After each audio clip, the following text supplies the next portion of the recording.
Cars are a big part of our lives, and they're getting more expensive each year. According to recent data, the average transaction price in 2024 for a new car is now almost $50,000. This means a 3-year lease on a $50,000 car costs $1,000 a month at today's interest rates. But that begs the question, how much should you be spending on your vehicle without breaking the bank? If you're new here, my name is Alice. I'm a chartered professional accountant and I talk all things money on this channel. I create this content to help people with their finances, and I also really like digital marketing and entrepreneurship. More content to come about that in the near future. So if you like these topics, do me a favor and hit the like button and subscribe to the channel. The cultural need to drive. It's easy to say how much you should spend on a car, but I want to make this a data-based video. According to the US Department of Transportation, 90% of Americans drive a car and 75% need a car for their commute to work. So no doubt that cars are a significant expenditure in our lives. Let's look at the numbers. Transportation makes up 16% of America's total consumer spend, not income, consumer spend. In comparison, in Europe, transportation makes up 11% of Europeans' total consumer spend. So Americans generally spend more than Europeans on car ownership, and that is partially because of policies in European countries that try to encourage alternative forms of transportation. So in certain areas of Europe, fuel is taxed higher, parking is more limited, and there are more tolls. Culturally speaking, in North America, everyone drives everywhere. Driving is definitely more of the social norm, so there is definitely a cultural need to drive, and it becomes a significant part of our monthly expenditures. How much are people spending? The stats say that the average household in the US currently spends about $4,500 a year on car ownership, plus $3,000 a year on gas. And how does this relate to income? Well, when we apply this to after-tax income or monthly cash flow, we see that Americans are spending anywhere between 10 to 30% of their after-tax income on transportation. In fact, higher income households, which in this example is income over $140,000, they're reported to spend around 10% of their total income on transportation, while lower income households, which does include the retired population, they spend anywhere from 20% to 50% of their income on a car. And from this data alone, it would suggest that getting towards a 10 to 20% in terms of car expenditure is ideal. Ideally, it's closer to 10% if you want to mimic the behavior of the top income group. But there are also so many factors that impact your decision on car ownership. Now, given that we rely on cars so much, why don't we want to spend so much on a vehicle? There's a very common personal finance trend that you may have heard of, which is to imply that cars and vehicles make people poor, and for good reason. Well, a car is a depreciating asset on paper. In fact, new cars tend to lose 20 to 30% of their value in the first year. And in reality, it's a liability because it's a huge expenditure that will never increase in value or be able to generate you an income unless you drive Uber. Also, the insurance, the maintenance, and the repair costs that come along with the car, in addition to the financing and the interest that you have to pay in order to have the car, all add up to this huge expenditure. So there's the $50,000 of the car itself, the purchase price, and then all of these additional costs of ownership on top of the purchase price of the vehicle. So don't be fooled into thinking that the MSRP sticker price that you see at the dealership is the cost of car ownership, which I think tends to subconsciously happen when we're at the dealership. You know, a car salesman quotes you $800 a month on a car lease, and you think that you're spending $800 times 12 on a car, but fuel, insurance, interest, repairs, and depreciation, all of those things are baked into car ownership and transportation costs. So the first question that's going to impact your decision on how much to spend is, how much are you driving? Because as I mentioned, just the price of the car itself isn't the whole picture with car ownership. So if you consider things like road trips, long commutes, these things add to the cost of ownership because that means you have to go for more frequent oil changes, you have to do more frequent repairs. The more you use a car, the more that it depreciates and you need to spend more. And of course, the more you drive, the more gas costs or recharging.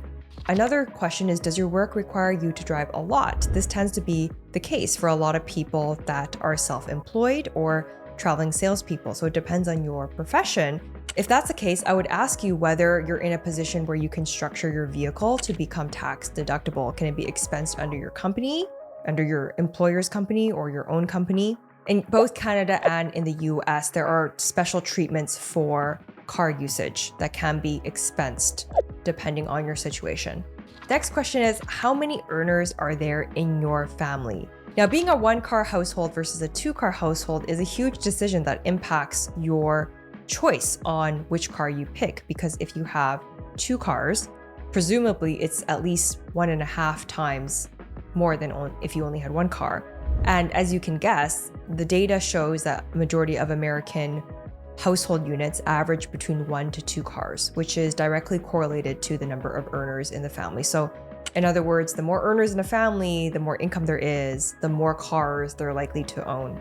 Each car that you add to your household is going to cost incrementally a little bit cheaper. And the reason for that is because one car is generally used more often than the other, meaning that the family's primary vehicle, which is used the most often, will depreciate faster. It will require more repairs, oil changes, maintenance, brake pads, etc.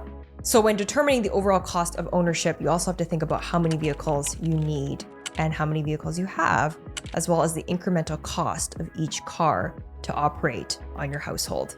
Next question is, do you treat and see cars like a hobby or a benchmark for social status? For many people, cars are much more than just a mode of transportation. Cars can be a hobby, it can be a passion or an interest. If that's the case, then it gets harder to put a price tag on how much you should spend on something if it's adding some sort of non-monetary joy to your life. But the irony is that cars tend to be a sign of social status and a benchmark of success. Society gives us this temptation to want to spend money on a vehicle because of the way that it makes you feel. A nice vehicle makes you feel wealthy if you're driving it. But if you end up spending more than 20% of what you make on that vehicle, it actually puts this huge dent in your net worth and your ability to build wealth.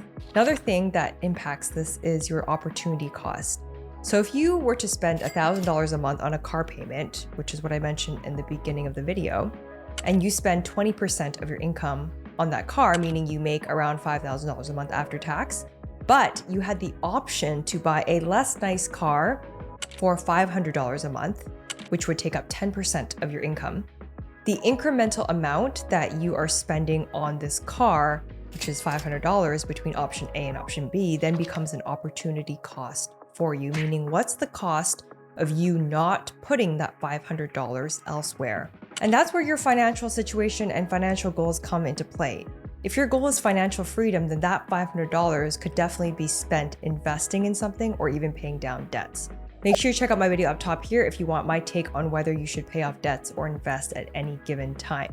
If you are in a financial situation where you no longer have a mortgage on your home, you have no debts, you have low expenses, you have an investment portfolio that you're happy with, then I think it would be fine to spend up to 20% of your income on a car, because so much of life is also about prioritizing what's most important to you at any given time.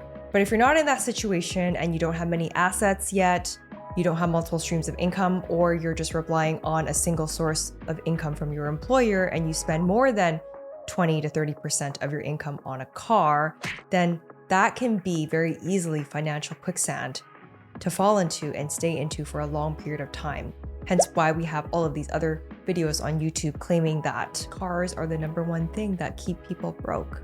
Another question I would ask is, how much are you paying in interest? Because instead of thinking about it in proportion to your income, you can also think about it as how much are you paying overall in interest every month across all of your debts. So if you are leasing a car and $150 a month of that payment goes to interest, think about your interest on your mortgage that you might have, interest on credit cards, interest on your line of credit or loans. The more the amount of income that you make is going to interest every month, the more difficult it will be to build wealth and the more difficult it will be to achieve any sort of financial freedom. The total interest question might also change your decision-making on whether to lease finance, or buy a vehicle. But I would say in general, if you have no other debts and you're doing quite well financially, you could spend up to 20% of your income on a car, as long as you think about all the other things I mentioned. And if you have other debts, then I would say try to keep it closer to 10% if possible.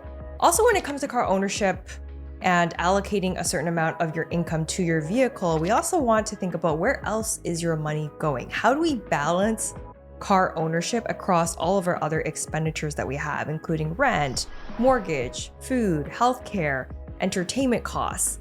And according to the Bureau of Transportation, the average household in America is spending $2,100 a month on housing and around $1,000 a month on transportation. So if you want to use this 2-to-1 benchmark, think about how much money you're currently spending on rent or a mortgage, divide that by half, and see whether that is a reasonable amount for you to spend on a car or not. You're going to be shocked by this statistic that was released by the US Department of Transportation. They say it actually costs 72 cents per mile driven to operate and maintain a new vehicle. This includes operating costs such as depreciation, vehicle insurance, license and registration fees, and financing charges, so interest. And this 72 cents per mile is what you're paying on top of the actual car payment that you're making, whether you lease or finance a vehicle. So if you drive 8,000 miles a year, that's around $5,700 a year in ownership costs. And if you think that's high, it's because it does include depreciation, which is 20 to 30% in the first year of the car's purchase price, and insurance. So these are ownership costs beyond the price of car and fuel. Super important to think about, because it's not just the purchase price of a vehicle, but all the other costs that come along with it that are associated with car ownership in general. So if you guys love this video today, you're gonna love my video where I talk about whether you should lease, finance, or buy a vehicle. And I really go in depth of these options for both a economy car as well as a luxury car for both a short-term period and a long-term period. It's a super in-depth analysis. If you're in the market for a car, you're gonna love that video.